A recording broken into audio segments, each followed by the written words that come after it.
Hey guys, what's going on? I had to pop in here real quick, stop everything that I'm doing because we just had a massive article come out with this week's in Destiny, this week in Destiny, or TWID from Bungie. So we have a lot of really exciting stuff for the final shape. I haven't done one of these live ones yet, but I felt like this format might be good just to get this content out there because, again, we have some really cool stuff. So a couple things. We have some new Final Shape trailers. I'll try to play those here in a second, going over the new Dread enemy. They're going over how power works in the Final Shape. This is the biggest part of the article, in my opinion. Pantheon stuff, a new modifier for PvP, Iron Banner, and some other stuff that doesn't really have to relate with the game. To here, we have these new Dread enemies. So this is the Harbinger and Weaver. Got some interesting gunplay here. That was not a very good shot, but still we can see these. I want to see all the analyzed breakdown trailers. I'm sure people could break down this 17-second trailer. We have the Husk enemy as well, kind of like a hunter, almost like a guardian hunter-ish, but those things are going to be a nightmare in Grandmasters for sure. And then the Grim, these guys also going to be total nightmares, the flying enemies. I think they look awesome though. Honestly, this new enemy race is something that we've needed for so long. Yeah, finally we got them. So if you guys want to break down those trailers, go for it. They are on their page and everything, so go check them out. We have some new wallpapers for desktop and for mobile, so I might have to grab these. But here we go, guys. This is the big part. So we have how power works in the Final Shape. Power offers a meaningful progression that rewards players with a real sense of getting stronger. Destiny 2 is a game that you can always play with your friends regardless of power level. This is a big one that's always been a pain point. They want to lower the barrier for entry for Destiny 2's story content. Good. And power should be intuitive and understandable both for experienced and new players alike. So something like all of those things are big pain points, and they're addressing every single one of them here. So Fireteam Power, they did kind of hint at this before in the Final Shape showcase, the original one. But long story short, we have a power leader, what they're calling here. The power leader is going to be the highest power player in the fire team, and everyone else in the fire team, it's not going to do like an average of the fire team power. It's going to bring everyone else up to 5 power right here. So 5 power below the power leader. So if you just started, which by the way, the new power floor is 1900 for the Final Shape, a 2000 power player right here. Everyone else is 1950. The adjusted power will now show for anyone as 1995. And the way that I'm understanding this is if you're a 2000 power player, you're not going to get brought down to 1995. It's just bringing everyone else up to 1995. So that is really cool. That's change number 1. So we already like this. This is great. With this method, you would technically be able to just start playing the game and load up a Grandmaster with your friend that's been playing all year. So that's really cool. They're not going to have to grind power for, and do things that they don't want to do for 3 weeks just to catch up to you to run those Master and Grandmaster Nightfalls. Very good. Then we have this section here, which is removing power limits from legacy gear. If you guys still have old items in your vault, I know I have a couple, but most of them have been dismantled. I'm not like super sentimental with a lot of those weapons, but I've got probably 5 or 6 in there. They are removing the power cap from all of those when they got Sunset in Beyond Light, and they're bringing them up to where you're going to be able to just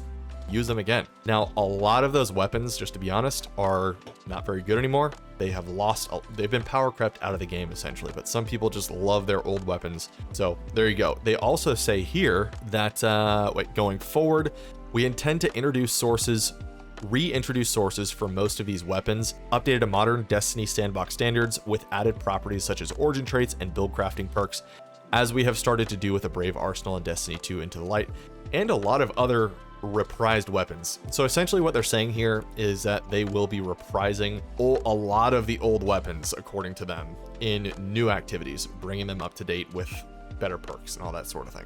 So power bands here, this is telling us that instead of going up the normal 150 power that we have to go per expansion, they're only raising it by 40. So 1900 is the power floor right here. Everyone, no matter what, day one, you just downloaded Destiny 2, you're going to start at 1900 power.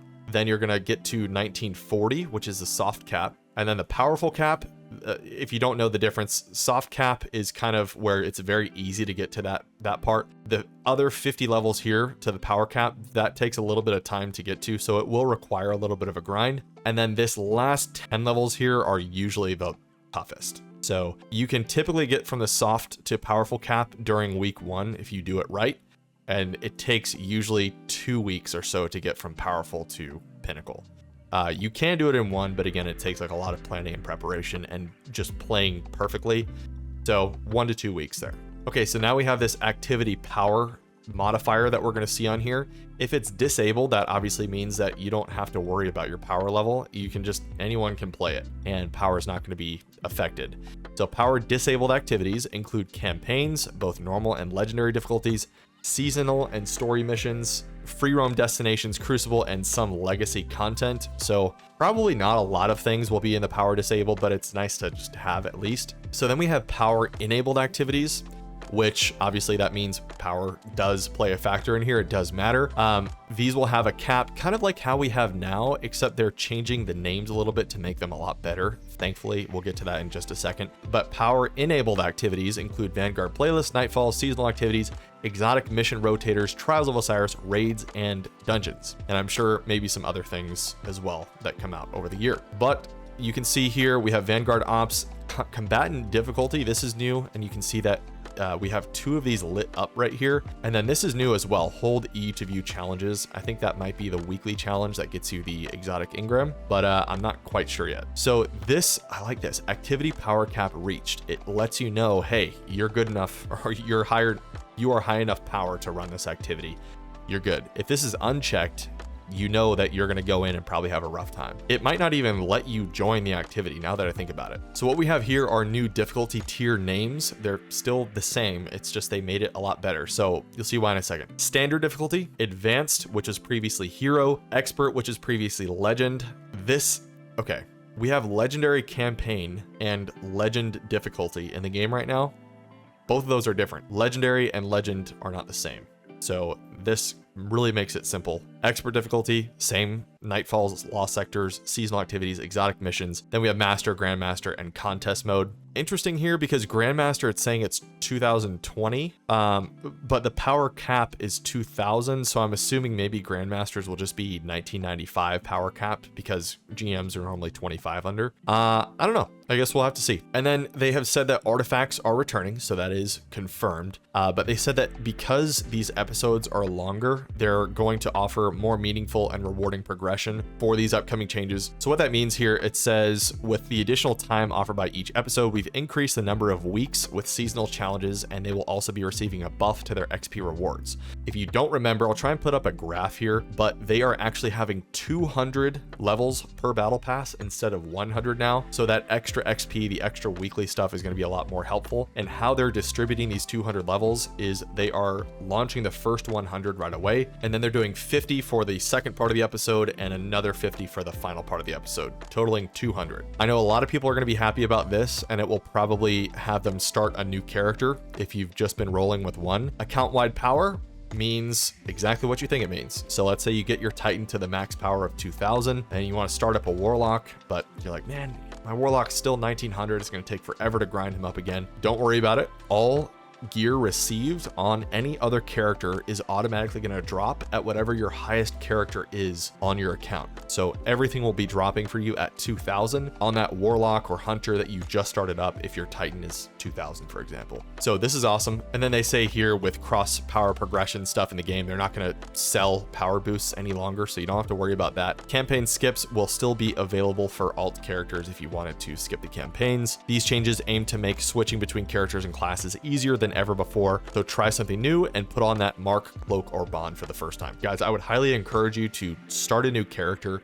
If you want to wait until the final shape, do it. But I'm telling you, playing a new character will really freshen up the game for you if you feel bored, because you get an entirely new play style on a new character. It's great. And then we have this final thing, kind of a small thing, but it is nice for reward power. So essentially what they're saying here is with the powerful reward thing that you see normally in there, that's going to give you something that's 1 power higher than your total power. Now they're kind of adding that to everything in the game. So no matter what source you receive an engram from as a reward, the way I'm understanding it is pretty much everything is going to be a +1 for you, aside from things that you buy from vendors. So if you go to Shaxx and you want to buy some Crucible weapons or something like that, those will be -3 to your highest power, which is good because I think those drop at 1600 right now, which is base power. And the same thing for collections, except they will be 5 below instead of all the way down to the power floor. Exactly. So when you pull an item right now, it's 1600, so you have to waste materials leveling it up to max.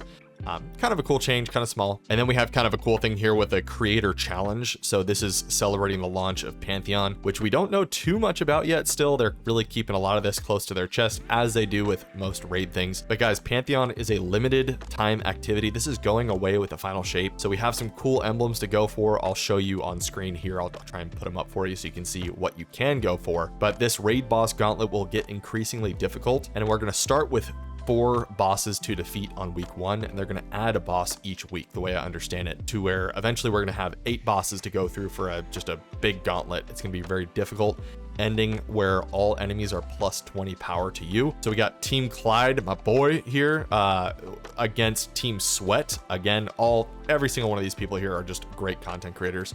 So go check them out if you haven't already, but that's going to be fun. They're going to be battling each week, it looks like, to see who gets the most W's at the end of each week. And that team will be the winner. That's all it says. I don't know if they get anything for it, but it seems pretty cool. We also have Hardware, which is a new Crucible game mode. So I'm sure Crucible people will be happy to hear more Crucible updates. Pretty simple. The hardware modifier disables all abilities, including movement abilities like dodge and Icarus dash. Although you can still use your powered up jump abilities. That would suck if they removed that. But this is even more trying to get the focus onto gunplay. So I don't know. What do you guys think about that? Let me know. Then another reminder, guys, this is the last Iron Banner of this tremendously long season. So if you need your Iron Banner stuff, if you got to turn in Iron Banner engrams, do that. Make sure you get all that done before the week ends for Iron Banner. And then that's it, guys. That is the TWID for this week. Longer video. I'm going to try and splice this up into a short video for you all, but really excited. I'm working on the Garden of Salvation guide right now. So if the garden bosses return, you're going to have a guide to go to. So all that to say, we'll go ahead and cut it there. I will see you guys in the Discord, the next video, or the next live stream, which you guys should check out because they're a ton of fun. All right, guys. See ya. Bye.